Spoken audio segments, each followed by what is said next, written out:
Welcome to... Hey, great shot. This is the Great Shot Podcast, a Cracked Racquets and Tennis Channel production. My name is Alex Gruskin. Yes, the Grand Slam portion of the year is over, but there's still so much fun tennis ahead of us. Obviously, the big news this week, Laver Cup Friday, Saturday, Sunday. We'll be talking about that all week long on the Mini Break podcast. But still, there's a whole another portion of the season. We have the Asia swing. We have on the ATP level. We have a bunch of challengers throughout the globe, really. And at the end of October, November, we'll have the Australian Open wildcard on the USTA side. So those are going to be some fun things to monitor. What we're going to be doing today, we're going to be talking about the players we will be watching most closely down the home stretch. So many players obviously playing now. However, depending on where you are, if you're a Roger Federer, a Rafa, a Novak, we're probably not going to see much of you at this point. Still, a lot of interesting cases to monitor as we head into 2020, approach the next Grand Slam. But joining me to do all of that today, we'll start as always with my doubles partner in crime, and a man who will claim he did more to pick these players than he did, Maxwell LeBauer Rothman, fresh off the rough intro. Maxie, how you doing? I mean, I'm first of all, feeling combative today. Yeah, you're a douche. I did choose a third of these players, but people know by now. It's just a classic Gruskin thing to just try and pick at people because that's fine. We'll let you have it. But Jamie, what the hell, bro? I thought we were gonna do that together. I was waiting for you. Nah, you pointed to yourself, homie. That was you were like, I saw this. I was like, we're gonna let you have it, man. This was like a come on, like a together. No, I thought this was me. So yeah, you're good. Okay. And honest to God, because this video, the voice, by the way, you hear, our Cracked Racquets do it all, former Denison men's tennis superstar, host of the Wednesday Mini Break podcast episode, James Foster McDonald. Jamie, how you doing today? Appreciate the official intro, Gruskin. That's very nice. Interesting. I think I'm going to add Jill between me and Rothman, but yeah, that's what. Yeah, I think I'm going to add Jill Simone Doppelganger to your list on the intro, especially as we do the video component more and more. That is my day job, so I guess it works. Glad to hear it. And, as we mentioned right there, we are on video. It's a new thing our super producer, Daniel Westhoff, is all about, and we're having a lot of fun doing it. So for those interested in seeing our smiling faces, check out the video. You'll get to see that introduction happen live. Watch everyone's confusion as it goes down. Honestly, this will also come out in podcast form, and hopefully for you podcast listeners, we'll redo the intro by that point, record something fresh for you. But with that in mind, as I mentioned, the things we're going to be talking about today, the ATP players, the three of us will be watching most closely as we head down the home stretch. I was kidding. All of us submitted 5 names. We whittled it down to 10 because we don't want this to be a 2-hour YouTube video. God knows Westhoff, the amount of technical. We wouldn't want to put him through that. But before we name our players, I want to ask you guys, as you are coming up with the names, Jamie in particular, what was the criteria you were thinking of? Was it, what players did you circle? I mean, honestly, going into it, it's just when you say to watch, there were so many different things that came to mind, right? You think youngsters, but we talk about them all the time. We love talking about the next gen people. So you think about maybe recent results that were interesting. So you start looking back like, okay, who was intriguing out of the U.S. Open?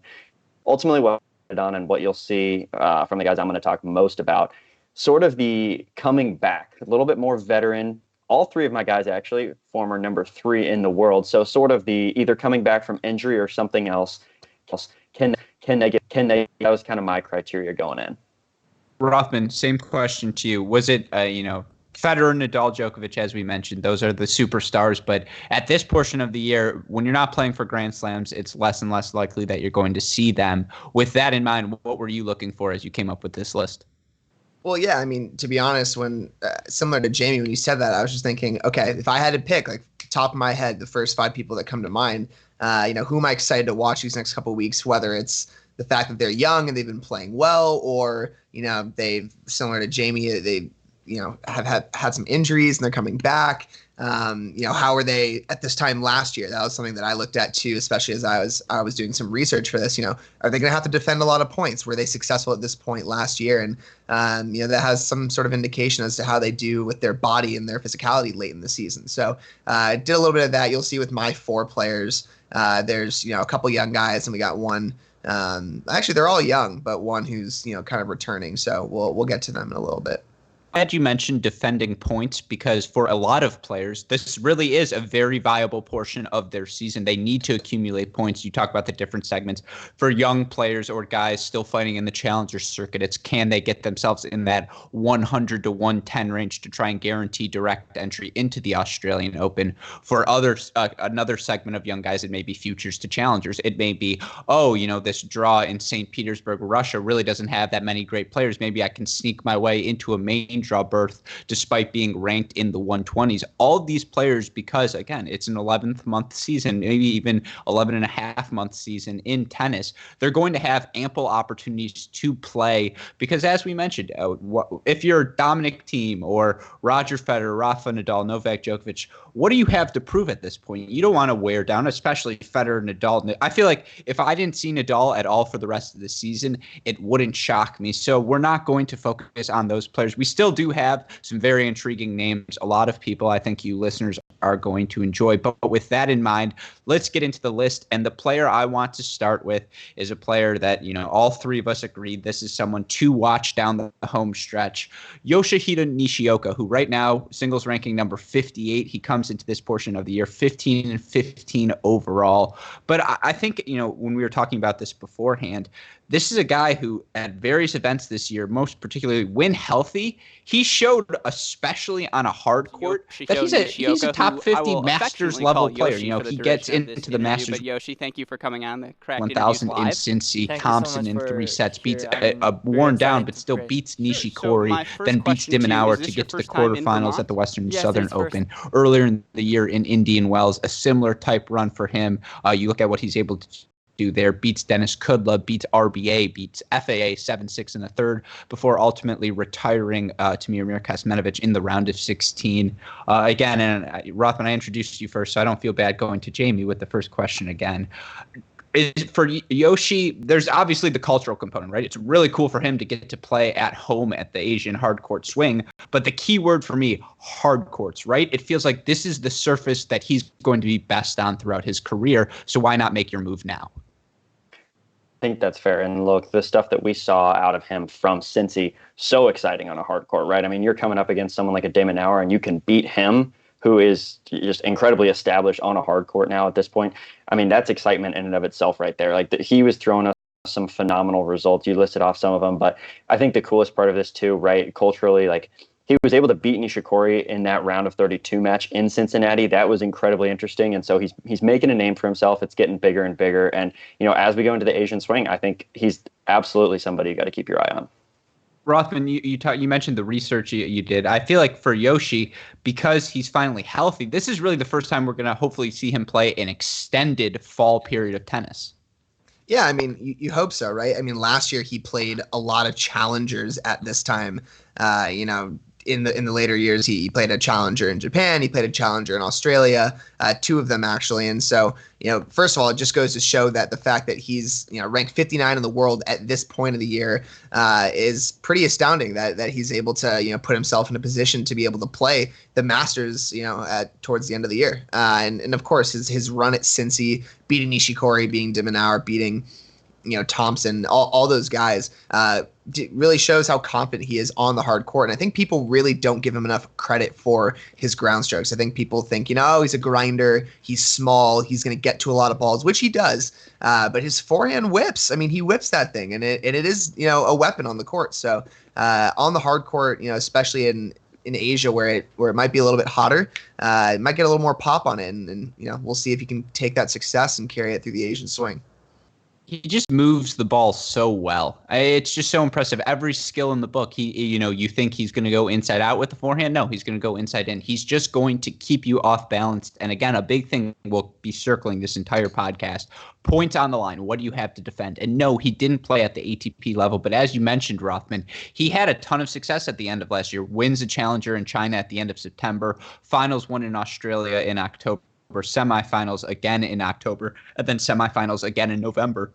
Now, 2 or 3 wins at the ATP level, and he can cover that up. But still, that's 2 or 3 wins. You either got to win multiple times in one tournament, or you have to sustain, no first-round losses. And for a guy who's 15-15 on the year, that's not something he's done with consistency. We've seen these glimpses. We've seen these flashes. You can also imagine with Yoshi Nishioka, he's going to run up against a 6'6" guy who's going to hit huge serves, and even though he's a lefty, it's just tough for him. He does have that disadvantage. So I'm really excited to see how he progresses on, or if he's able to just sustain health, put together a really solid month. And that's a lot harder to do, but that's the sort of things you need to do if he's at 55, if he wants to break the top 50. No more qualifying at Masters events as we head into 2020. But any final thoughts on those guys, Jamie, and then Rothman?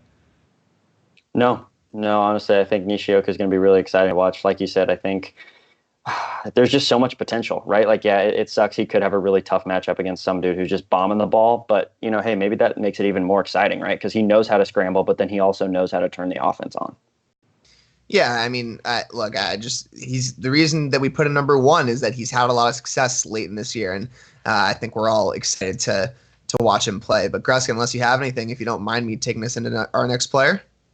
Do it. Perfect. So our next guy, realizing now, it's funny because I consider him, or I think of him almost as a next gen guy, because I feel like he's risen with a lot of these next gen players. But he's 29 years old, and I'm talking about Jan-Lennard Struff, currently ranked 39 in the world, 29-21 on the year, and Struff's had a good year, and I want to kind of put this in perspective, though. He's had a good year, but he's been consistent, but not nothing big. Nothing big has really happened for him this year. So no titles. He's been to the semis of Stuttgart. He made the round of 16 at Roland Garros, which was huge for him. He makes the quarters of Barcelona, the semis of Auckland, and a round of 16 at Indian Wells. I'm going to list off some of the big wins he's had this year. I mean, he's beaten Raonic, Zverev. He's beaten Shapo 3 times. He's beaten Tsitsipas twice. He's beaten a handful of other guys, Goffin, Kyrgios, Dimitrov, Cilic. A lot of really good wins, but he's not made it quite far enough in some of these big tournaments. And so I think that's just that one step that we're missing from him. But he's been playing some really good tennis towards the end of this year. And, I think, again, you can expect him to those consistent wins in those early rounds. We're just waiting for that one big win, and maybe we'll get to see it at the end of this year. I think that's fair. I mean, look, when you look at Struff, one win that I point to, at least recently, is that Tsitsipas win in Cincinnati. I think that, to me, was a big sort of proving point for Struff because, like you said, we had seen his name, it had appeared more this year than I feel like it had maybe in the past. Of course, maybe he was benefited by some of those Shapo draws, which somehow he just knows how to beat the guy. I feel like he played him in so many different tournaments. But no, I mean, seriously, Struff's got a huge game. And I think the cool thing that we saw him do this season, at least, is no matter what surface he was on, he was able to impose his game. Sure, there are going to be preferences, right? But we were able to see decently consistent results, hard, clay, and grass, right? And so I think that to me is a really, really good sign. And I would say for the first time, he performed at the majors, right? That's the big thing to circle. You look at his ranking history. He cracked the top 100 for the first time. It was in August 12th, 2013. But from that point until really, I guess he cracked the top 50 for a hot sec in 2014. But then he kind of falls out for the next 3 years, hovering between that 75 to 125 range. This year at the majors, 4th round French Open, 3rd round Wimbledon. I know 2nd round U.S. Open. He was probably hoping for a little bit better, but yeah, this is a guy who you look at the live rankings. He's 39. You look at the race, how many points you've accumulated on the year to this date. He's 32. That's a jump up from him. If you saw him seeded at the 2020 Australian Open, I feel like none of us would be surprised because he was that good in 2019 that he sort of deserves that as a result of it heading into 2020. So one thing to keep in mind, looking back at last year, and the points that he has to defend. He did make a quarterfinal at Tokyo, so that's 90 points he has to defend there at a 500 level tournament. 2 good wins there. He beats Cilic and Chardy before losing to Shapo in the quarters. And then Antwerp is an ATP 250, makes the quarterfinals there, losing to Gasquet in a tight 3 sets. So he's got some points to defend leading into the Australian Open, but given his current level, I think we should, expect to see him in the quarterfinals again of both of those tournaments. And maybe this is where he gets his chance late in the season to pull out a win. But I guess I'm curious, what do both of you think about what is it that's kept him from winning titles? Because he had one challenger win in 2018 and then a couple quarterfinals. There's clearly some sort of maybe mental barrier for Struff. I don't know what it is. So if you don't mind, this gets me into something we're going to do later in the podcast. We like to do on these live videos and recently fake prop bets. Exactly. So one of my fake prop bets, you look at Jan-Lennard Struff and why I wanted to talk about him. Still no ATP doubles titles in his career. He won, or singles titles, I should say. He won a doubles title at the Japan Open, October 2018. He won a doubles title Auckland at the start of this year, 2019. But I would say, if the fake prop bet is, does he win a title? You look at the ATP schedule. You're telling me if he makes the decision, the week after Shanghai, let's say he plays in Antwerp, Belgium at the European Open, right? I haven't looked at the entry list, but if he's going to win a title down this home stretch, I would say yes is probably the favorite, minus 120. No is probably still the favorite, minus 125, but you're not going to get great odds on yes, right? Because if I told you he won a title down the home stretch, that wouldn't shock either of you, would it? I don't think so. Not terribly. No, I mean, it's not super surprising. I don't think I'm ready to go to be at the point where I'm like, yeah, I think he's going to win a title, right? It's much more the other way of I don't, but it's definitely possible. Look, the guy has a huge game. Draws aren't as big. They're not as star-studded, right? So, I mean, he doesn't have to get through the gauntlet that he might in another time of the season, right? So, those are all things to consider, but just also indoor hardcourt tournaments. I mean, yeah, it's indoor hardcourt down the home. Yeah, absolutely. That caters to what he wants to do, right? He wants to impose his huge game on people. So that's definitely another factor that I think would also make me not as surprised. Once again, though, I'm just not confident enough right now to be like, yeah, Struff's taking home a title. Yeah, it's tough. I mean, look, he hasn't proven that he can do it yet, right? I mean, he hasn't even been in a final this year, and he made couple quarterfinals last year. So he's making progress, and maybe this is his chance. And I think you're right. The indoor hard courts, that could be the little boost he needs to get the title. So last year he lost to Federer in Basel at the 500. He lost to Gasquet 6-4, 6-7, 7-6, 11-9 in Antwerp. He loses at the Tokyo to Shapo 6-4 in the third. Yeah, I think that's why I would circle him, as we've just discussed. This indoor tennis, I think it obviously fits a guy with his sort of game.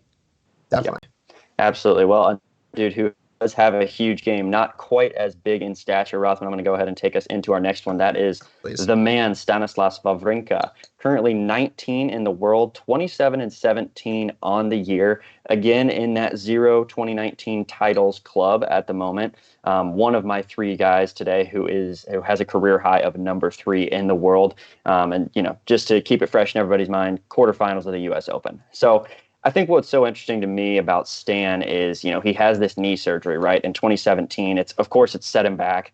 Now we're finally seeing the Stan we know. Gruskin, I'll go to you first. If you had to put it in a percentage of, 100% Stan to where are we right now? Well, so he's live ranking number 19. You look at him in the race for the year-end finals. He's number 15. That feels about right in terms of the level we've seen from him. You're going to get those glimpses of brilliance when he's fit, when he's, playing his strike first tennis on a slow hard court.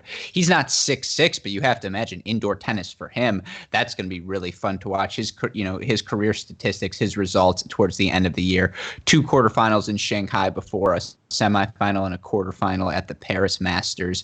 This is a guy who will have success at the end run simply because, again, Federer, Nadal, Djokovic, they're not going to play. There's no incentive for them. I feel like the incentive for Stan Wawrinka to play is still there, and now he was sick at the end of his U.S. Open match, right? But I think that was more like like I have a cold or I have the flu or something. It wasn't a physical ailment, right? So he's playing a high level of tennis. There's no reason, given the opportunities he's going to have, he steals. I think Federer, or I don't know if they're playing Shanghai, but he's another one of those. Sure, if you tell me he won the Paris Masters, I'll believe you.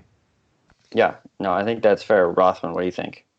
Well, it's funny you say that he's had this end of the year success because last year not the greatest end of the year for him. He loses first round of Shanghai, second round of Tokyo. He does make a semis of St. Petersburg, and weirdly enough, isn't playing St. Petersburg this year, so he's going to lose those points. Granted, he had that successful U.S. Open run, maybe doesn't feel the need to defend them, but St. Petersburg is loaded coming up. I mean, Medvedev is playing, Khachanov's playing, Berrettini's playing, Coric, Rublev. I mean, that would have been a good opportunity to get in there, get some really good matches, maybe get even though it's a 250, get a good title under his belt with some of those good wins and get him that confidence going into the Asian swing. I don't know if we have a tangent sound effect yet, but real quick, we're going to go on our first tangent. Should Daniil Medvedev, I saw a tweet today about his schedule, and like he's planning to play, I think it's 7 events down the home stretch. That's ridiculous. Daniil Medvedev, you play Shanghai. Are there 7 events? Well, I imagine the St. Petersburg tournament is like, hey, here's 7 bazillion rubles. Like, come play our event, please. You're the U.S. Open finalist. And he's like, duh, I'm going to do that. Sure. But so you get the incentive there, and you want to play the Masters events because for him, he could finish the year top 5. And that's a huge stepping stone. So you get that from a mental standpoint, make that moolah, all of these different things. I think he's already qualified for it. Yeah, is one of the 4 people to have qualified for the year-end finals. So that urgency isn't there. I mean, given that half his body was tape in that U.S. Open final, wouldn't you expect him to ease back Rothman? I mean, you'd think so, but he also seems like the kind of guy that just likes to go out there and grind and just give it his all. I think he might learn that that's not something he can do in the long run, but he's just starting to see this, very real success. And I think he probably wants to keep the train rolling and just let those forehands fly, just keep the wins coming. And it might hurt him at the Masters tournaments. He might be really freaking tired at that point. But I don't know. I don't think it's the worst thing in the world. He's going to get a little break before the Australian Open, so he'll be all right. So you might just want to keep this going. Yeah, and I'm sorry for doing this to you, Jamie. I have the list in front of me. St. Petersburg, Beijing, Shanghai, Moscow, Vienna, Paris, and then year-end finals. So that would be 7. That's crazy. Yeah, I mean, that's a lot. But here's the thing, too. He's just in the habit of playing so many matches, right? Sure. That's the thing. He's just used to it. Like, for him, yeah, sure, maybe the body's hurting a little bit. Maybe he's getting a little bit of rest right now. And then he's like, okay, this is what I do, right? I mean, the dude was leading the tour for winning matches. So he's like, well, that's what I do, right? I'm going to go out here. And it's funny, too. I was about to talk about Medvedev in general because it's funny when you wrap it into Stan. This will be my last comment on Stan and on the whole Wawrinka train. It's funny. The last 3 tour losses that Wawrinka's had, Medvedev. Skype, audio. No. Internet. Hardware. Welcome back to... Hey, great shot.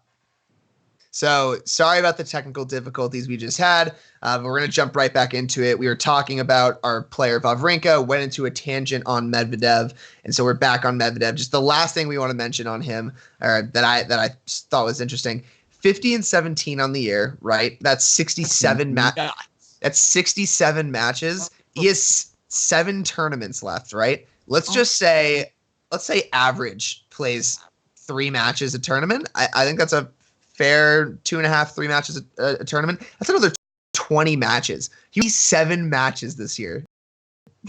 That is it's Djokovician. And my last point on Medvedev as well. And sorry, Jimmy, of course you want to talk about Wawrinka, and I'm like, no, under no circumstances will I talk anyone over 30. But it's just you worry about comparison-wise is Dominic Thiem, right? We saw him. He realized early on, I almost swore, didn't want to give Westhoff more problem. I'm really freaking good at clay. And so I'm going to play as many clay court tournaments as possible. Well, I think Medvedev has established I'm really freaking good on hard courts. And so, but the thing is, I'm worried, there's no need for him to get overwhelmed. Dude, and the hard court season is so long. I mean, there's just so much hard court.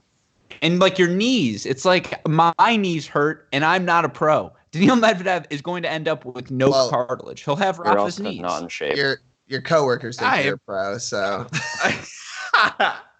that's a story for another. We'll save that for the changeover chat. Sorry. But yes, so all of that to be said, I worry about it because Dominic Thiem has such a good one-hander. So does Stan Wawrinka, and that's why I'm really looking forward to watching him down the home stretch. Right, Jamie? That's how we bring it back. Wow. Anyone who has a one-hander, like, oh, okay, now you can talk about Wawrinka again. No, I mean, that's a hate grade shot right there. Yeah, that's just insulting. No, I mean, really, the interesting part about Wawrinka there, right? Like his last 3 losses on tour: Medvedev, next gen; Rublev, next gen; Khachanov, next gen, also all Russian. So, I mean, I guess my biggest question, and we'll end on this, Rothman. This is me to you here, cutting Gruskin out. Wawrinka's losing to these next gen guys. Is there anything more like substantive than just that being symbolic of just losing to the younger guys, or is that an actual issue as he's getting older? I don't know. I mean, I think it's not something that we'd have to worry about too much. I mean, he's also so he lost to what? He lost to Khachanov when? That was Canada. Okay, so I feel like these were as he was getting back into the swing of things. Yes, did just lose to Medvedev, but Medvedev's been on a tear. But yeah, his Rublev loss was in Cincy. I don't know. I don't think this is something to worry about. He's slowly getting back into the thick of things, and the U.S. Open is kind of the perfect example of where he's at. He's finally figured it out. So I wouldn't worry too much about the Russians. Here's a segue for you guys. Speaking of thick of things, another prop bet. I'll just work mine in now. 2 thick guys more likely to win a title down the home stretch: Stanislas or Struff, man. Any title or like big time title? ATP title. Not a big time. Just any title before the 2019 season ends. Probably Wawrinka. Yeah, I mean, you got to see his form in the U.S. Open, Wawrinka. But dude, Struff has not made it to a final. Like, how are we gonna say that he's? I have no confidence in that. Feeling your temperatures. But if you're setting the odds there, it's got to be like Stan minus 250, Struff plus like 320, maybe. No way. That's not. Yeah, you probably need to make it 5-1. But that's just look. We'll parlay all of these fake props at the end. You want to talk about a guy who has won a bunch of titles, Rothman? I know your next player has been on a tear as of late. That is the case, and we're talking about 22-year-old TP Tommy Paul. Just broke the top 100 for the first time in his career. You like that? TP Tommy Paul. I didn't want to laugh. That's funny. But yeah, I mean, so this is a guy that played a lot of challengers both last year and this year. That was the latest I ever played. And he actually last year only played 4 ATP events total, one of which was the Australian Open. So, he's clearly made huge strides this year, just like Nishioka has. And so, this is a guy that I think a lot of people have been watching. He's just got the pure athleticism. He's just so fast around the court. He whips that forehand, and he just plays a smart game. And so I think he's a kind of guy that you look to have some more success. Maybe not, making quarterfinals, semifinals, but winning those first couple rounds of these big tournaments. And with that new ranking in the top 100, it gives him a lot more access to the big ATP events. Like you said, good success recently. He won the Challenger in New Haven, beating Marcos. And, besides that, has just, he's played well. Hasn't had any big wins this year, but you got to look at his success. The Tallahassee Challenger final earlier in the year, and he wins Sarasota at the very beginning of the year. So he's had some really good runs at the Challenger level. What do you both think? I'll also start with you, Jamie, because we don't like Gruskin at the moment. What do you think TP needs to do to take that Challenger level success to the ATP side? Jamie, you're just here for relationship counseling. Okay, I don't know. I mean, look, if I knew that question, I'd be a pro, right? But that question. But what do you need to see from him a little bit more? I mean, I don't know. So I guess there's 2 conversations here. One is I think you're getting at more the strategy in-game piece. To me, though, the huge thing that's going to, I think, propel him is just, like you said, getting one of those big wins. And it's not like he has not been close, right? Yeah. He played a great match in Canada against Fognini. Like, we saw that. He had a pretty good match against Tsitsipas, honestly, when he was playing him at the City Open. So, and he beat Kudla in that one, but that's not really the type of big win I'm looking for. I'm talking about if he were able to pull off one Fognini Tsitsipas. Like, he's right there in a lot of those matches. I just think that overall for his confidence, that's something that's going to get him over that hump. And then we'll start seeing him more and more and more. Knowing that he can beat one of those top guys. Yeah, I mean, the Dominic Thiem French Open match, I mean, Oh, that was one where you're like, damn, he's there. He's there. He has the potential. Yeah, and that's another example of one that would have been huge, not only just because of the stage, but its team on clay, right? So, right. Yeah, things like that. Those are the sort of things that will help, move him to that next stepping stone, so to speak. And Gruskin, I'd like you to answer that question, but also just what do you expect from TP for the last few months of the season? I think they have to see from him. He has a huge choice to make. This title he just won. Where was it? I'm blanking out, but he just won the New Haven title, propels him into the top 100 for his first time in his career. And again, you look at the schedule down the home stretch, you have a week of 3 250s. Tommy doesn't have the ranking probably to get in directly to an ATP 500, but maybe he could play qualifying with that ranking. So he has a choice. Do I go to Europe and try and do that? Or do I stay and play the indoor challengers? Do I go to Charlottesville where I won in 2018? I made the final in 2015. Do I go back to Champaign, back to Knoxville, whereas Rothman mentioned earlier, I had success in me taking the role of Tommy Paul. Tommy had success at the end of last year. And then because the wild card for the Australian Open is not a factor, he's getting in. And that is a huge breakthrough. So for him, you have to say with the health struggles he's had, all of the coming back, just the level he's displayed when on court this year, this was a net positive year. 2019 was the year Tom himself, okay, I can advance beyond the challengers because when I play at that level, I have now had continuous success, and his ranking and the opportunities he's now going to have will reflect that. But you have to wonder, if he's healthy, playing well, why not just stay home, stay in America, win more matches? You're not going to need the wild card, and you're playing a lot of familiar faces, but still, it's a lot of good indoor hard court matches where you have success. So why not build on that success even further? Maybe put yourself in a position where you're God willing, top 60 by the end of the year. And then you could really have some fun. You can play Sydney. You can play Brisbane at the start of next year. You don't have to play the Playford Challengers. And all of these things. So that's the real thing is, what does he want to do schedule-wise? Or does he just shut it down? He's like, I don't want to play with my health. I'm good where I am. Let me get a very, very good offseason in and be ready to rock and capitalize on this top 100 because he doesn't have that many points to defend next year. So that's a really big point, just the injury side of things, making sure that he stays healthy, as he has struggled with that in the past. I think that's a huge reason why he should go to Europe, should go and try and play the Asia swing a little bit.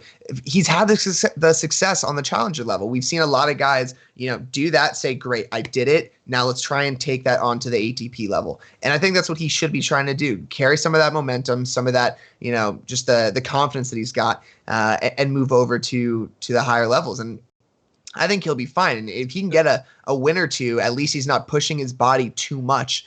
I think it'd be really smart for him. I do have a prop bet for him. Well, can I give the quick counterpoint to that? Because again, he's 22-7. We talked about how many matches Medvedev has on his body right now. Tommy Paul may have played, at 30 matches, but it's over the course of maybe 8 weeks, right? It's not anything, or not 8 weeks, because he has 7 losses. I think he has 2 titles this year, so 9 weeks maybe. 9 weeks of tennis is really not that much. And so you worry, if I go to Asia, lose qualifying, this is a waste of a trip. I could get more matches under my belt, and I'm confident. So it's going to be an interesting choice to see what he does, because you can really see the positives of both. Yeah, I think he's got it. I don't know. I'm more in Rothman's camp on this one. I think that is what he should do. He should be going over to Europe. Like, he's played these tournaments here. Sure, he's comfortable, but what's the point of just staying in your comfort zone the whole time if you're trying to ascend in the rankings? And that confidence he's already established, right? The confidence he gains from that isn't really going to be adding much, except for proving again that he can do it, right? It's more about proving that he can do it at a different level. And so I feel like that's why he's kind of got to make that jump. So the prop that I was going to save for the end, which I'm now not going to, by the end of the year, does he break the top 75? And then the second prop bet was, by the end of next year, does he break the top 50? Ooh. I'm just trying to think of the timetable on that. Yeah, it definitely can. I'm trying to think of the timetable. Well, again, he has no points to defend at the start of next year because he was so injured. Right. But that's why, to me, play the challengers now. Get yourself a huge buffer of points that you don't, so that, throughout the year, if you struggle your first 2 months on the ATP level, that's fine, because I've got 4 challengers titles to sit on throughout the rest of the year. And it just behooves of him to have that in the background. But to your bet, if he goes to Asia, ooh. I think if he plays the challengers, for sure top 75, and I would say yes to top 50 at the end of next year. If he goes to Asia and doesn't win any matches, then no to top 75 at the end of this year, but still yes to top 50 at the end of next year. I mean, dude, one win in one of these ATP 250, ATP 500 level tournaments. Yeah. Jamie, what do you think? I don't know. I'm just trying to think of the timing of it all. I would say that even though it's a steeper climb to get up to 50, he has so much more time to do so. And so I feel like that's where I would think the safer bet is. But, I mean, honestly, I have a hot take stewing for you guys. Oh, boy. No, go first. He breaks the top 20. By the end of this year, if possible. I mean, I do hope that he goes overseas and gets out of his comfort zone. And it's very doable for him to get top 75 if he does that. But like you said, you got to get into those draws and, work your way through qualifying and then get a couple wins there. So that's absolutely not a given. But what do you got, Gruskin? My screaming hot take. It's screaming hot. Like, this is top of the mind screaming. So it's just going to be like this yeah, you're not going to like it. If I were to rank the 4 young Americans right now on, in my opinion, best at tennis at this moment, I would say it goes Opelka, TP, Fritz, Tiafoe. And that is the hottest of takes. I know. But I watched a lot of challenger level, and the challenger level is not, if Francis Tiafoe dropped down to the challenger level, Taylor Fritz dropped down to the challenger level, I would probably my mind.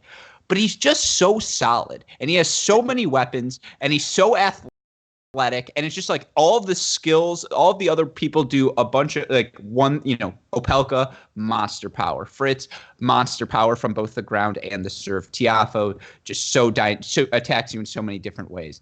Tommy does little bits and pieces of all of it, and that's why, if healthy, like the hot take would be he ends 2020 as the highest ranked young American, 23 and under. I mean, jeez. I think putting Tiafoe last isn't the worst thing. Like, I don't think that's that. Isn't it? But putting TP in front of Fritz after this year, Fritz is just absurd. Like, come on, you're it's a bit insulting to Fritz. It is. Yeah, I know. This is, like I said, the hot take is because I've watched a lot of TP on the Challenger circuit over the past 2 weeks, and it's just fresh on my mind. But he just looks so good. That's why top 50 at the end of next year. If he's healthy the entire year, I would be more surprised if he didn't than if he did. TP always looks good. He has some of the best on-court swag of anyone out there. Right? Well, I mean, yeah, he just looks good out there. Rothman, you mind if I steal and move on to another very good-looking guy on the tour? Yeah, I think he was ranked number 1 by the other players. A lot of people mention this name. It is undoubtedly Grigor Dimitrov, the Bulgarian, a very handsome man indeed. Currently, we're looking at number 25 in the world. Had a really not great year, especially by his standards. I mean, let's be honest, until this U.S. Open run, pretty much the only thing you could really say about Dimitrov this year was like, that's not great. He goes 16-16 total, 0 titles. Another guy whose career high is number 3. Of course, we just saw him have this run to the semis of the U.S. Open. Shoulder injury is really what's really been sort of highlighting this comeback. We saw it a lot earlier in the year, could not serve hardly at all, right? I mean, he was just double faulting left and right, couldn't really seem to figure it out in matches. I mean, I think that part is getting better. Gruskin, I'll start with you because I'm feeling nice. At least with his run in the U.S. Open, what was the most promising thing that you saw out of Grigor Dimitrov? The sustained level of play. He didn't just do it over one, and the draw broke beautifully. We talked about Open long. This was the dream scenario for Grigor. Injured Coric as your seed, and then all of your other seeds lose, and everything fell into place beautifully. But he took advantage of it, and his level of play, even though he lost that semifinal against Medvedev, I thought he played really well. I thought against Federer, his sustained level of play, even though he loses the first set and then goes down 2-1, for him to realize, I am the 29-year-old. I'm the one in my physical prime. Make that the factor in this match. That for him to just see that, despite all of the struggles he's had, that's what's most inspiring to me, is that mentally it clicked, because everyone knows Grigor's skills. It's just that so often he looks aimless out there. He's lost. And I think, again, we've seen Grigor have success at the end of the year before. We've seen what he's capable of. He won a year. It's crazy to say this, but he won the 2017 year-end finals, right? He won or made the quarterfinals. Made the quarterfinals of Shanghai that year. Then he made the third round at the Paris Masters, and then he won the ATP Tour finals down the home stretch. Now, before that run, he lost second round of the U.S. Open that year. So, like, again, the ups and downs from Grigor is what we've all expected. But it just felt so nice to see him succeed, and you hope that this is the sort of mental breakthrough that will allow him to stabilize. I think, what is he right now? Live rankings, he's 25. number 25. You look at him in the year-end race. It's crazy that he's 25, given how bad he's. What's his record at? 16-16. Similar. It's just, I guess I just hope, again, no first-round losses. Get me one match at every event you play, at least. I mean, look, he's had 7 first-round losses this year. Yeah. Last year, at the end, he makes only a second round of Beijing. He loses first round of Vienna and loses third round after a bye at the Paris Masters. So not a great end to his 2019 season. But points to defend. No points to defend. But I'm just not. Yeah, this is probably the one guy on this list that I agreed to having on, but I'm not now. After thinking about it a little more, I almost want to push back and say he's not someone that I'm necessarily. Maybe it's someone to watch because he'll be interesting to see how he does, but I'm not expecting much from him. I'm really not. I mean, he did well in the Grand Slams this year, besides his first round Wimbledon loss to Mute. That, unfortunate for him, but otherwise, not bad in the big tournaments. In Australian Open, loses in the round of 16 to Tiafoe. And then I think at French, he loses third round to Wawrinka, his third loss. Lost to Wawrinka like 9 times this year is ridiculous. Yeah, it's crazy. And if you told me that Dimitrov could make quarterfinals of the U.S. Open playing Seppi, Camille Maj, I'm not going to bother with his last name, and then Dimenauer, I mean, with a withdrawal from Coric, I'd be like, yeah, of course he should make the quarterfinals. So I think he got a little lucky, and if he can take that as confidence, great.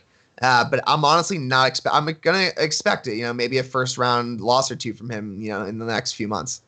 I mean, and I'll prop up the argument a little bit for why he's interesting to watch is because he's another guy who's on this comeback. And so whether or not I'm confident, which, I do think that we're going to see some better tennis from him. Clearly, you're not confident in it, and that's fine. But to me, that doesn't make him any less interesting to watch because he's on this comeback. And just until the U.S. Open, he would never be on an interesting players to watch, right? You're like, he's just sucking this year. He has more losses than wins. Like, this is just a bad year. The counter would be if he kept losing, wouldn't it be like, oh man, what if it's a full meltdown? That could be interesting. But when would you? Yeah, I don't know. I feel like that would have flown under the radar if we're only picking 10 players. My point is just the recency effect, right? I mean, it's fresh in our minds. This on the U.S. a win over Fed in a major, that in of itself, especially when you're coming off of an injury and an awful, awful year. I don't know. That's enough cause for me to make it interesting to see what he does in this sort of next swing. Really quickly before we move on, I do want to mention a guy. This is a theme across my people. A lot of recent-ish next-gen losses we've seen in 2019. Medvedev, of course, because he's beating everybody at the U.S. Open. Rothman, you already mentioned. Mute, the Frenchman at Wimbledon. He loses to FAA at Queens, Fritz in Madrid, Jari in Barcelona. I mean, this is a guy who, look, I guess it's not that impressive to say you've beaten Dimitrov the way he was playing at some points. But I don't know. I guess moving forward, Rothman, I'm not even going to bother asking you because you have no confidence in him. Gruskin, do you expect big things before 2020 from Dimitrov or no? What is big things? Like, I mean, making a deep run in a serious tournament. Put it that way.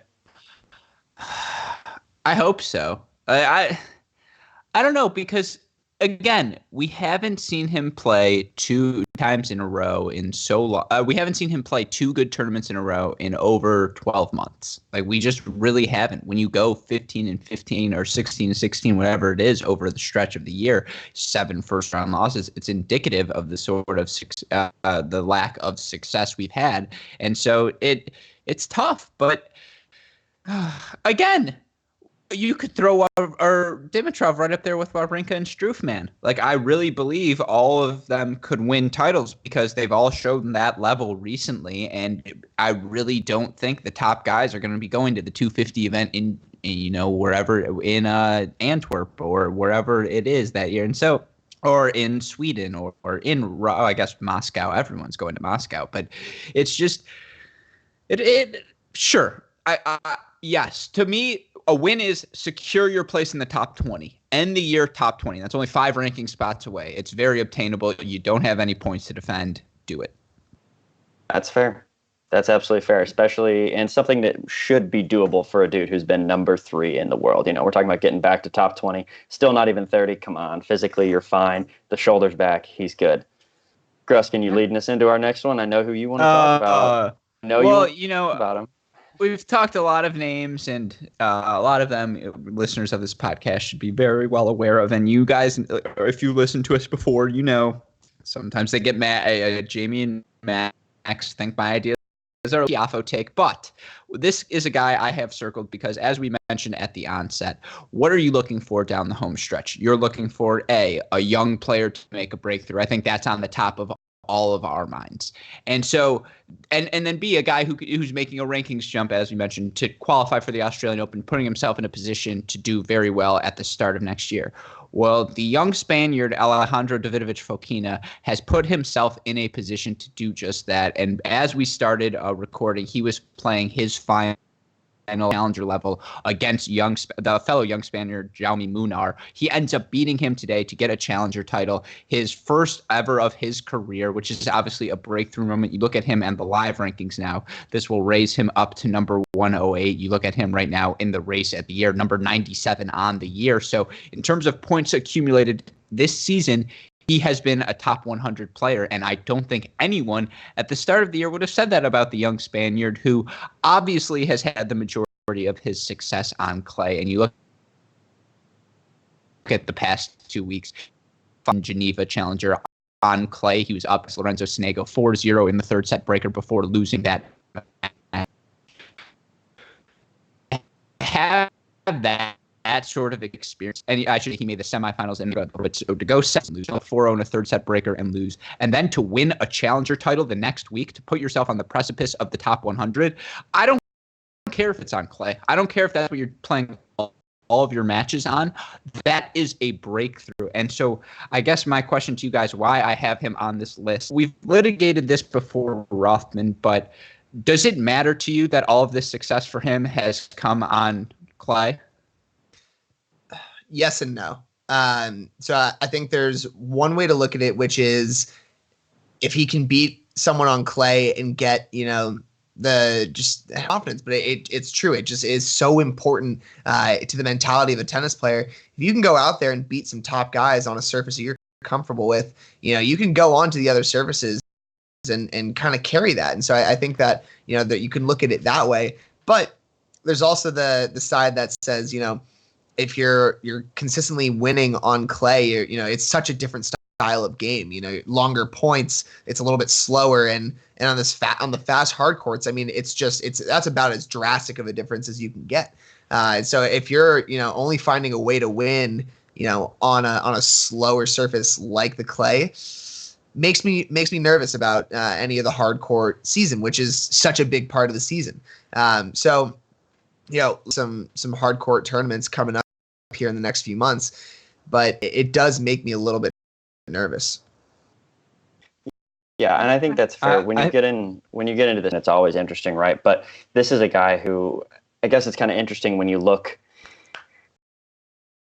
at his pedigree, especially on clay. Obviously, that's where he's comfortable. But we forget this is a dude who won the junior, right? So he can play on different surfaces. And when you look back through his 2019, yeah, we have to go a little bit further back here. And sure, you can always bring Surface into this conversation, but man, he had some big wins, right? I mean, he beat Dan Evans, Shardy, Fritz, and Monfils all in the same tournament.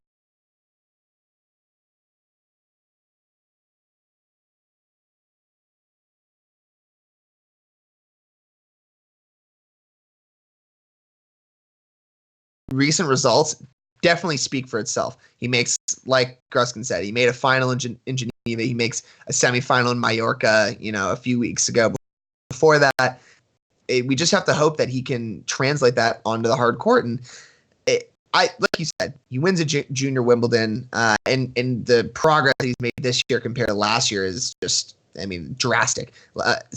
Pretty much last year, I don't think he played one ATP event or ATP events without a win. So, being able to come into this season with a couple wins makes a huge difference. So we'll hope that he can, 3-7 on the year, not great, but it's progress. And dude, he's 20 years old. He's a 1999er. So it's just crazy to even think about.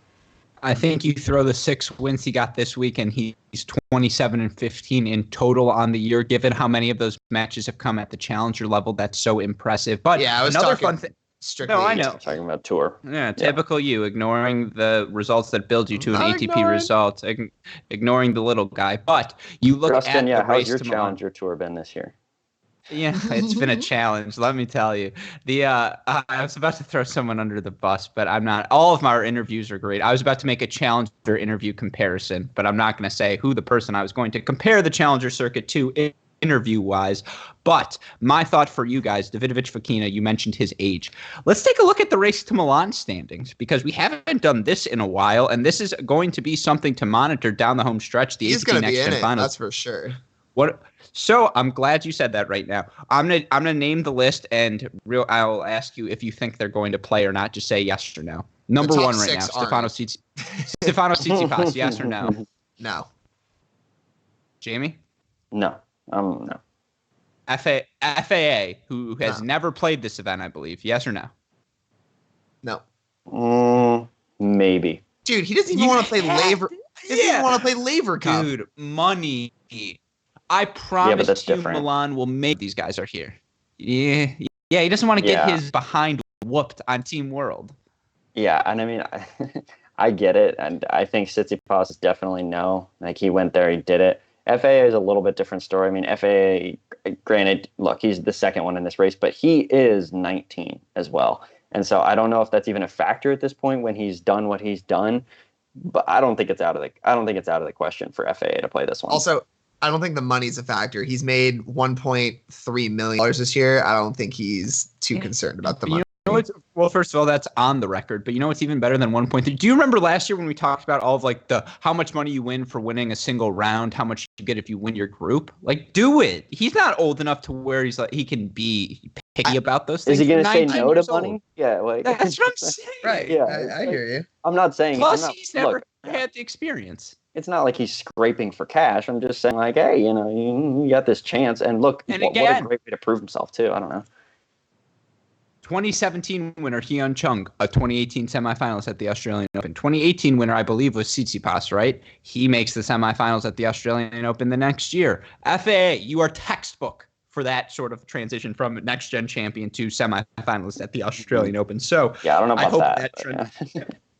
Well, I hope the trend continues. All right, number 3, Alex de Minaur. I don't think will play. No, he's had too much success otherwise. No. I'd say no. Chapo, yes or no? Didn't play last year. No. Probably not. I'm not seeing it. Tiafoe, yes or no? I say yes. I think he's the first one you're like, he'll be there. I don't think. Dude, he's a veteran. It'll be his 3rd appearance. I know. That's why he's not going to do it. That's why he's not going to play. No, that's why you do it. You don't want to be veteran of a next gen. Of a next gen. You want to be a first year. Counterpoint. Hasn't he done not well the first 2 years? So it's like maybe I can actually go and win this one for once. No, but it's just going to make you feel worse.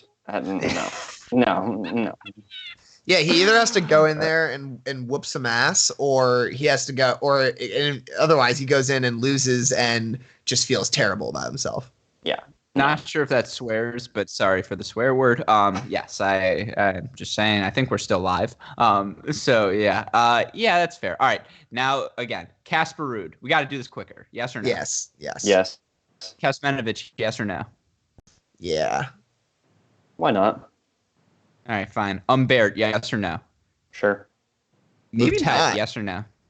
No, you're effing crazy. Humbert will be there. If he gets the why would Ugo Humbert if Ugo Humbert turns us down, cancel the event. Because like what are we doing at that point? Yeah. I mean, he pretty much is the person who should be playing this, so yeah. All right. All of this was my long way of saying Alejandro Davidovich Fokina, number 13. And like he's in strike range. So let's say those top 5 guys don't play. I would like to see him in Milan. The other cool thing, Yannick Sinner, the young, I think, 17-year-old Italian, looks like he will either A, get the Italian wild card, or B, get it on his own. It's going to be nice to have an Italian there who doesn't completely suck. Like, that's going to be like, I think Liam Caruana went last year. Like, are you kidding me? Oh, God. That's a tough No scene. offense to Liam, but it's like, Liam, you are not Dennis Shapovalov. Like, Yannick Sinner is a young, promising talent. But I also hope Alejandro Davidovich Fokina gets the chance to play there because I think he should be spoken in the same breath as all of those other guys. But any final thoughts on that, or do you guys want to move on to our next one? Let's do it. Hold on, wait. I have one final thought. Hold on. If Sinner gets in without being a wild card, do they also get another wild card? I Or like pray. do they- No way. Well, first of all, if Ugo Humbert is turning this down like Rothman says, then sure, I'll give me another Italian wild card. I'll be, I'm a quarter Italian at that point. Please just send me the wild card because, like, what are we doing at this point? But yeah, I don't know. That's a good question. But a little bit of a change of the order. We're sticking with the next gen guys here. Rothman, Dennis Shapovalov, someone you circled. Make the case. All right. Well, Shapo, 33 in the singles ranking at the moment. Also a 20-year-old, as we just mentioned, high up there on that next gen list. Although, yeah, definitely not going to play. But Shapo's had, a up and down year as well, not similar to Dimitrov, as it's not as shaky and not as up and down, but has had some good wins. He's beaten Cilic, he's beaten Rublev, he's beaten Tsitsipas and Tiafoe. He obviously made that Miami Open semifinal. So he's had a pretty good year, but afterwards, in recent, in the recent tournaments, it's been not exactly what we're hoping for. Yeah, U.S. Open makes that third round and loses a tight one to Monfils, and had some second round losses at both Cincy and Montreal. And if you want to look back at last year, as far as the points, this is where you do get a little excited. He doesn't have a whole lot to defend. He loses first round of Paris last year. He loses first round of Basel last year, loses second round of Stockholm, and he loses first round of Shanghai. So the only points that he really does have to defend is the semifinal he made in Tokyo, and he had a great tournament there. He beat Chung, Wawrinka, and Struff before losing to Medvedev in that semis. So definitely, he's got 180 points to defend there, and that's somewhere where you're going to expect to see him play. But I think he's got after seeing him play recently, he looks hot, and without a lot of the points to defend, who knows where he could go. So considering last year's results, do you guys expect him to make a deep run in one of these tournaments, considering, the recent form he's been in? Yeah, I do. I would not be surprised to see him there at all. I do have some pretty good expectations for him. I know Gruskin and I had talked about this at who knows what was, but I was kind of more in the camp that the U.S. Open was more important to him than just, not having a great year. Because, look, 2019 was not that great for him. This was maybe 2018 was more his breakout year. This was much more of the year of him being overshadowed by fellow Canadian FAA. This year's storyline was much more about Felix. And so when you see that first round US Open matchup, I circled that and I was like, hey, this is a big moment for him, right? And he absolutely stood up to the challenge. He completely owned that match, 1-1 and 4. And then he goes on to have a great match against Monfils, ultimately in that third round 5-setter. But yeah, Shapovalov is a guy, especially when you've got him on a hard court, he can beat anybody if he's on fire, right? It's just a matter of can he get there and can he sustain that consistency? And so I think at least in one of these tournaments in the Asian swing, we'll see that. I think he can make a deep run in at least one of them, get some of those points back, maybe boost himself a little bit more and get some momentum rolling into 2020. Yeah, I think that's fair. I think it's, again, as you mentioned, it's not only the U.S. Open, right? It was the Winston-Salem the week before that he was able to have that sort of success. I think make the semifinals, was it? Something like that. Yeah, he lost to Hurkacz. Yep. Yeah, and play the level that he did. I think it was he lost to Hurkacz on the second end of a back-to-back, right? And so not only did he show the level the week before, but translated to the next weekend.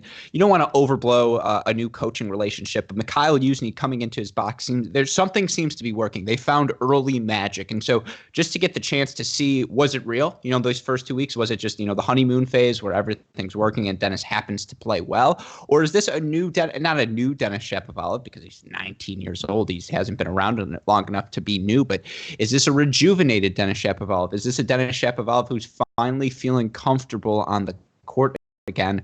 We all know about his firepower, the weapons on the forehand and the backhand side, the serve, the athletic, the ability to move, to hit on the run and create power down the line. And he has a willingness. He's not afraid to move forward. He believes he can be the aggressor in every match he plays.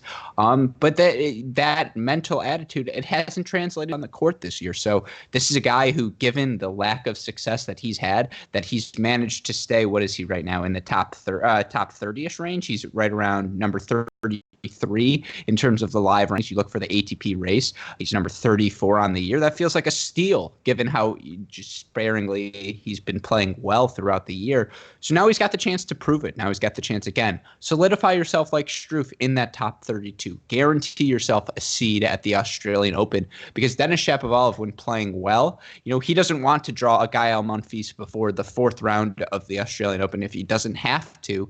And that's the way to position yourself to do that, is to get some wins at the end of the season. I think 100%. I want to bring in another prop bet. No, I'm going to save it. I'm going to save it for the end. But look, I think everything you guys said is right. Did you see the relief on Jamie's face there? He's like, I know. He's like, the end.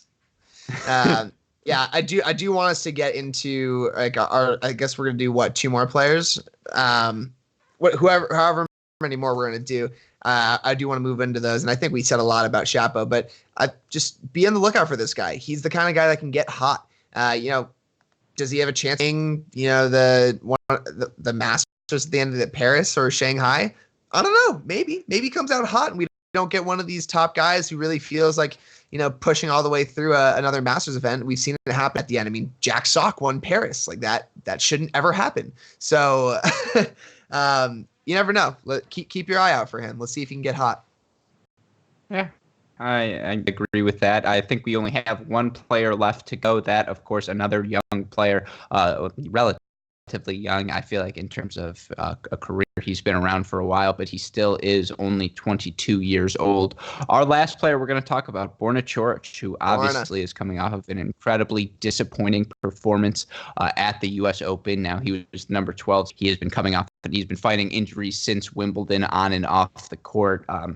It's just, we haven't seen a consistent level for him. And one of the reasons I think he is interesting players to circle down this home stretch, he has a ton of points to defend. And so even if he's not healthy, I'm sure Coric feels an urgency to continue to play. Rothman, weighing that decision, if he's healthy, does he keep playing? If he's not healthy, should he shut it down? What would you be doing in Coric's situation? I mean, if he's really not healthy, you got to shut it down. You got to think long term, right? You can't worry about those Shanghai points. Yes, he made a final last year there before losing to Fed, but you can't worry about those points. It sucks because he did have a pretty good season this season. He makes a round of 16 in at the Australian Open. He makes a Dubai semis, a Miami and Monte Carlo quarterfinals. Like, not a bad season for him, and the injuries just unfortunately held him back. If he's feeling healthy though, I mean, he needs to get back into a momentum, right? Like he needs to be able to start to feel his ground strokes, get some match play under his belt, and let that carry him into the 2020 season. Because if you go into 2020 having pretty much no match play since the U.S. Open, that's too long. So that's the goal for him, is to feel healthy enough to do that, to get his matches under his belt. And if he's healthy, try and get as far as he can in Shanghai to defend those points so he doesn't drop it in the rankings too much. Yeah. No, I totally agree. I think that's the right way to see it and to play it if you're Borna Coric. And the other thing, too, is like, look, Coric is so talented. Not saying that he needs to be scrambling points, but look, this guy has so much talent that I have no confidence that he's going to get back up there, right? And so it's not worth it really injuring yourself if he is in bad shape. Of course, I really don't know what kind of shape he's in right now. I think we'll see that and we'll be able to judge that as the year goes on, right? But I think if you're able to play it, you got to be playing those and try and at least, I guess, defend against some of the loss of those points. And if you are hurt, don't play it. There's no reason risking that at this point. Well, Borna Coric is very good at tennis social media. I feel like I've seen a lot of him working out in the gyms. I'm pretty sure there's like a Borna Coric's Buns Twitter account, which is ridiculous, but I'm pretty sure it exists. And so there's a lot of content of him in the gym. No, please. You're the Jill Simone verified account. Come on. Don't confuse the listeners. Why can't it get both? That's your burner. That's funny. Yeah. Oh, by the way, this random thought. Did you see the Puy Monfils Goffin dancing video from Puy's wedding? Oh, God. No. How was it? For our listeners, that's a little sneak preview of what we'll see on Twitter Tuesday this week on the mini break. Yeah, it was nuts. But to get back to Borna Coric, you also have to think of it in the context of what all of his peers are doing, right? You talk about Daniil Medvedev, what he's done this season. You look at the guys like Stefanos Tsitsipas, Alex Zverev, Karen Khachanov, Shapovalov, Dimanur, Kyrgios, on and on and on and on.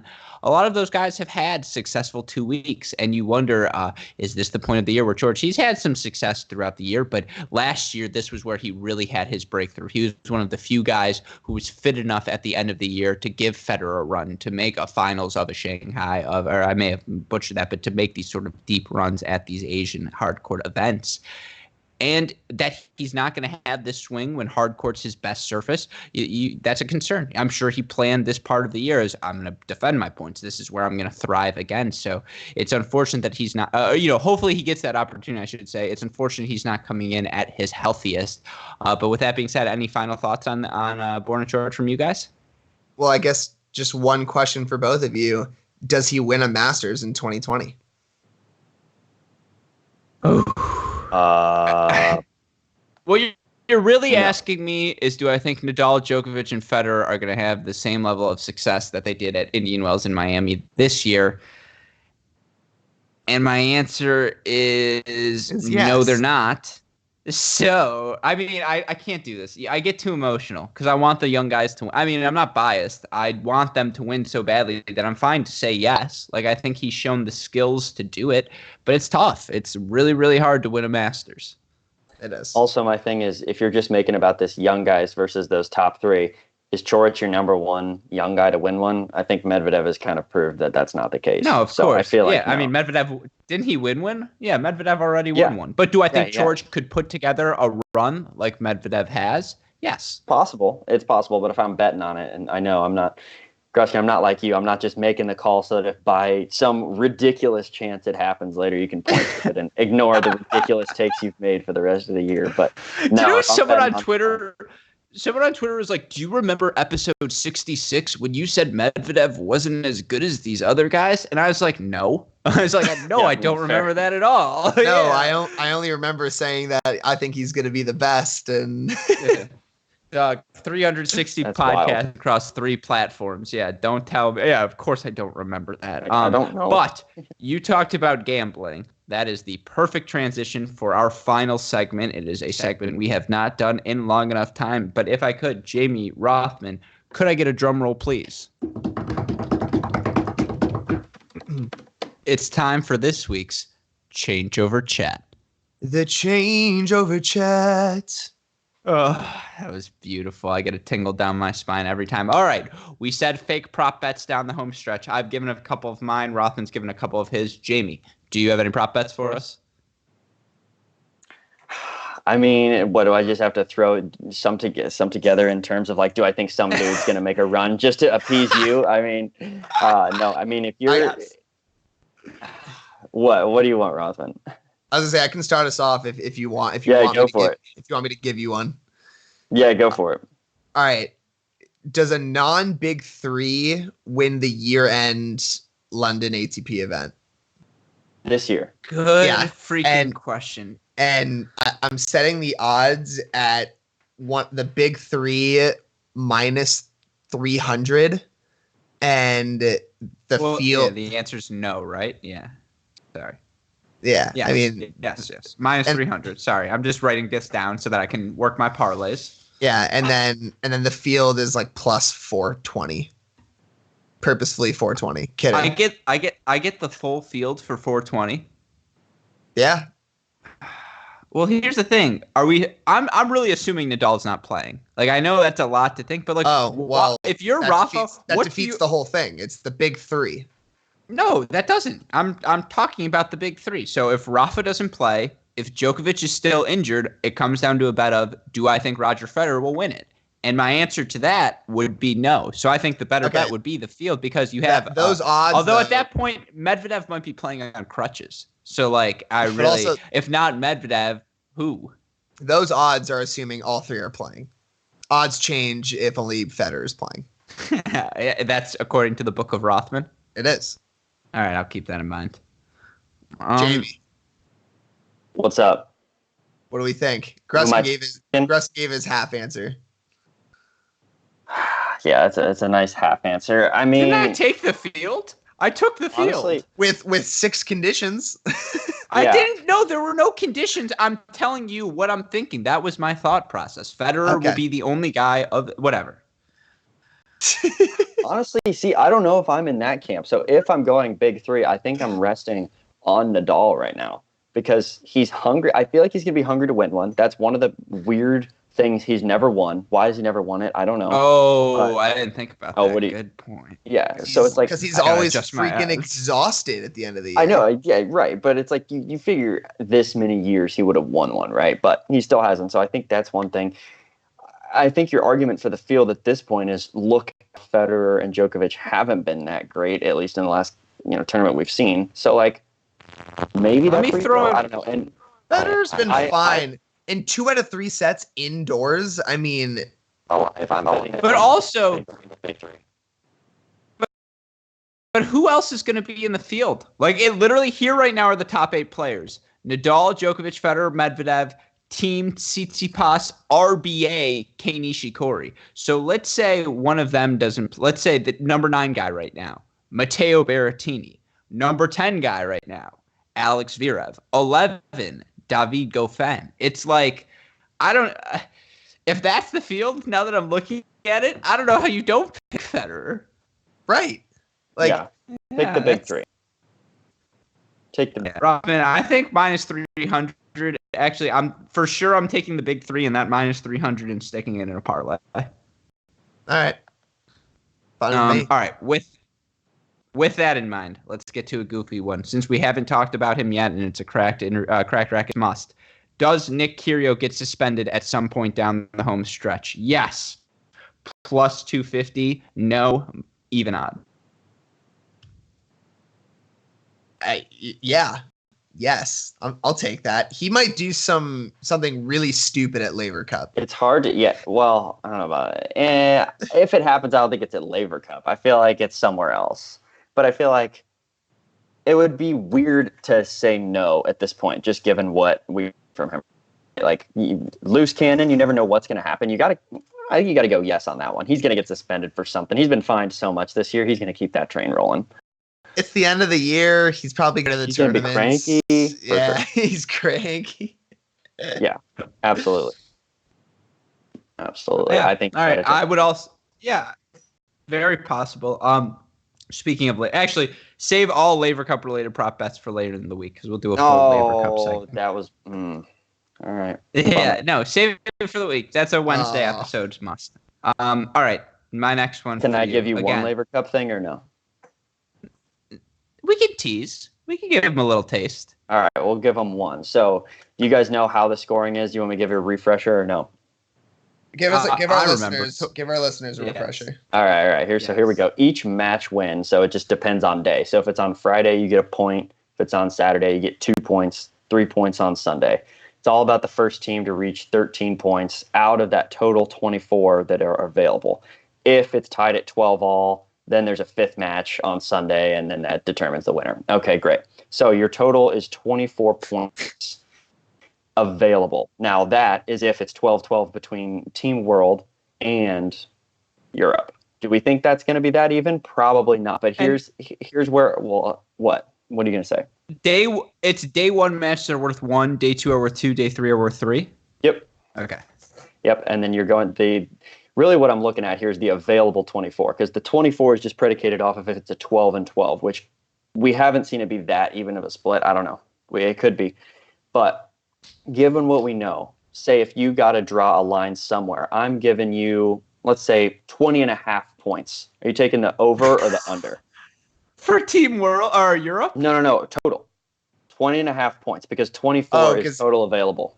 Yep. And if they reach 13, because this is about how close. This is about how close the competition's going to be. Under. They'll be done. Okay. They'll be done by match 1, day 3. What about day 3 doubles though? No, they sweep doubles, but where are they getting a singles win? Hard under.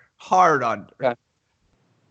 I mean, maybe I should have made the line low. I was trying to figure out where I should draw the line, but 20.5. No, that's way too much. That would mean they only skip 1 match.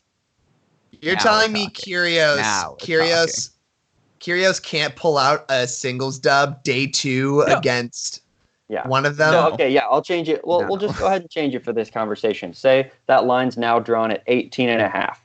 You take the over. So that would be. Dude, that's one singles win and a few doubles wins. No, it's so possible. 18. So real quick, 18 would mean they play all but 2 matches. So 18.5, by the way, great line setting by you. Perfect match.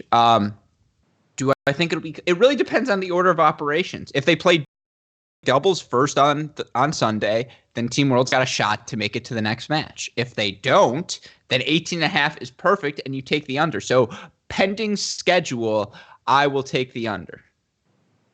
Rothman? Give me the over. You want to take the over. I know you do. Give me the over. No, I want the over. Not believing in our boys. No, I hope it is. I hope it is a good competition. But no, that's my only Laver Cup one. We will let the rest be a discussion point for the week for sure. Gruskin, if you've got other ones, you by all means. No, I love it. Rothman, any final prop bets? I do have one. I mean, so this is a next-gen American versus Canadian one. We've done this before, but given where we are in the season, who wins a Masters first, an ATP American or a next-gen Canadian? Canadian. Didn't Andreescu already win a Premier? So we're talking men. We're talking that's not a Masters. Yeah, that was just up to you. Wow. Canadian. I mean, my answer, I love Opelka. You know I love it. But yeah, Canadian. Shapovalov and FA both made semis this year. I know. So what about Raonic? What does Oh, you said next gen. Not next gen. Yeah. I mean, wasn't Raonic the original next gen? He was like the OG next gen, and then it just it didn't happen. That dwindled a touch. So yeah. Now we're here. Who ends the year ranked higher, Milos Raonic or Grigor Dimitrov? Probably Dimitrov, right? I have no idea what's going on with Raonic at the moment. To be a fly on the walls of either of those. I guess, Rothman, to answer your question, Canada. Yeah. Yes. Go Canada on that for sure. Raonic is 24 right now. I mean, no, I think Dimitrov's going to end up because we don't know how healthy Raonic is. We don't know what exactly we're going to see.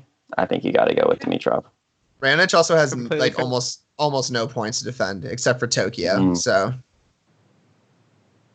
anyways, good point. No, that is why it's going to be so fun to watch this year-end stretch, because there are so many good players, so many different storylines. We tried and highlight some of them today. We thought, there are other guys who barely missed the list: Schwartzman, Cilic, Team, on and on and on. You could have talked about any of them, because that's what makes the ATP so fun. The parity, week in, week out, you're going to find matches. And if you need to be updated on your daily content, you need your fix of tennis each and every morning, be sure to check out our mini break podcast, our daily podcast going Monday through Friday, talking talking about the biggest storylines, results, and controversies from the tennis world. If you want to hear more about these players, check out our Cracked Interviews podcast. We've had a really fun streak of guests recently on the professional side, from Steve Johnson, Mitchell Kruger. Fun podcast coming out this week I got to do with U.S. Open mixed doubles champion, Olympic gold medalist, 9-time slam champion, Bethany Maddox-Sands. Be on the lookout for that. A ton of great content as always. And if you've missed any of it, check out our website, crackedrackets.com, for more immediate updates. Twitter, YouTube, Instagram, Facebook. Anyone who is watching this on YouTube, we appreciate you sticking around. We will work out the kinks of the technical difficulties by the next one, but be ready for this because we're going to try and do this every Sunday afternoon, at least on the video platform. Try and have at least one GSP for you guys throughout the week. We will be doing a women's version of this either next Sunday or later in the week as a GSP, so look out for that. But we'll start, we'll go Rothman, then Jamie this time. Any final thoughts? No. You got them all out? Yeah, no. You're no longer intrigued? I need some more tennis. I feel like post US Open and some of these challengers, I'm happy about them, but I want a Masters. I need a Masters back in my life, so I'm excited. Jamie? Fair.